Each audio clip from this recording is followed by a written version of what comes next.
Richard Gutierrez at Barbie Imperial magkasama sa isang bar.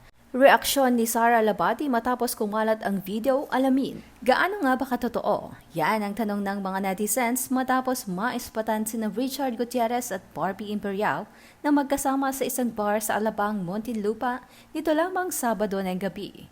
Kumalat ang isang video kung saan nababanaag na magkatabi ang dalawa sa iisang mesa. Ayon sa isang saksi, tila sobrang close ang dalawa dahil nang magpunta ng comfort room si Barbie ay nakaalalay pa at nakabantay si Richard. Anito, yes, they arrived together then kahit daw magbanyo si Barbie, nakabantay pa sa pinto ng banyo si Chard. Naganap ang eksenang ito sa Tipsy Pig kung saan ginanap ang birthday party ni Jenny Quezon. Hindi naman klaro kung may namamagitan nga ba kina Barbie at Richard na nagkasama dati sa FPJs ang probinsyano. May mga nagtanggol naman sa dalawa